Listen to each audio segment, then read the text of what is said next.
Fox News Alert now. Sources telling Fox News President Trump is expected to hold a national security meeting on Afghanistan today. We're told Secretary of State Mike Pompeo will be in attendance.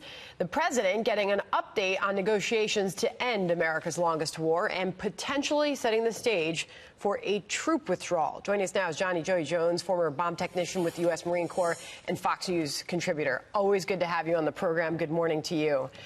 First, your thoughts as we await this meeting that we are hearing is going to happen on the possibility of that and where this might lead. Well, I think it's important that the American people understand what these talks are. This is not the Afghan government talking with the Taliban. This is the United States government negotiating with the Taliban about U.S. troop withdrawal and whether or not the Taliban would facilitate international organizations like Al-Qaeda or ISIS from finding a home in Afghanistan. The reason why I point that out is we're not able to know what the repercussions in the region will be. In other words, we can promise we'll take troops out and we'll do it, but when they promise they won't make Afghanistan a home for a place of home for someone like Al-Qaeda, well, the Afghan government isn't even a part of this negotiation. So how much they'll help us with this and how much we can believe in that is in the air and kind of skeptical at best. Joey, it leads you down an obvious conclusion here, that if you do a deal with the Taliban leaders, how long is it before the Taliban's running Afghanistan again?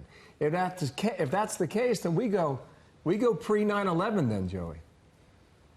Yeah, and that's the problem, right? So a lot of people don't understand that Al-Qaeda is an international terrorist organization that wants Western culture and influence out of the East, especially the Middle East. Taliban want something of the same. They want a Muslim country in Afghanistan. Some portions of the Taliban want to unite the Pashtun region, which includes parts of Pakistan, but they're more focused on the Afghanistan country, whereas Al-Qaeda is international. It's the entire region. I get it. I guess the question should be more specific. You as a veteran, as someone who has sacrificed a great deal, how would you feel if the Taliban came back and ran that country? Well, at the end of the day, what options do we have? I would not like that. I'm sure the Afghan people aren't going to like that. But it's kind of a self-eating snake because they say their motivation is us being there to begin with. And after 20 years, they've convinced the majority of people in Afghanistan that they're only militant and that those people's lives are only oppressed because we're there. And so their reasoning is when we leave, they'll lighten up. But we know that to not be true. So we can't leave Afghanistan under some guise that the Afghan government will be stable, that people will have freedoms, that women may be driving cars one day. Those are not goals that are achievable with a lively Taliban in Afghanistan. But can we say that we're no longer going to give up U.S. lives and Afghanistan won't be a place where we can be attacked from? That's our consolation prize, and that's what we're going for. We just have to be honest about what that means. Joey, I want to transition to the news on North Korea this morning, launching more projectiles into the sea, and apparently they're rejecting any talks with the South.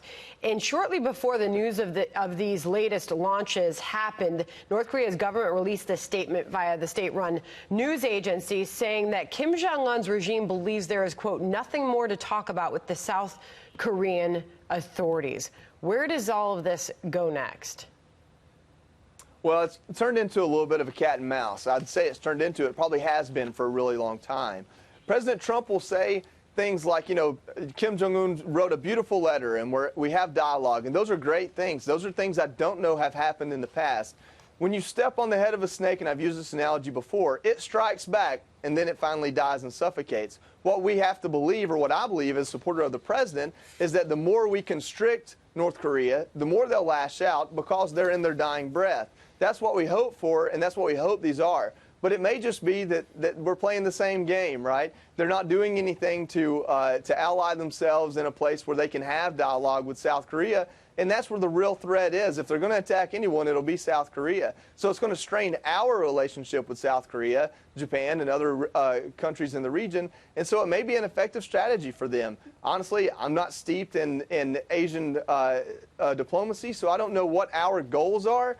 But as a United States citizen that cares about things watching this, I support the president, and I hope the message he's bringing to us is a truthful one, and that this is North Korea's last breath before they come to the table. But it's certainly not what North Korea is saying, and it's certainly not what these missiles in the air are saying. Thank you, Joey. Appreciate your comments today. Out of Atlanta. Thanks, Joey. Absolutely, guys. We'll see you in person soon. Thank you.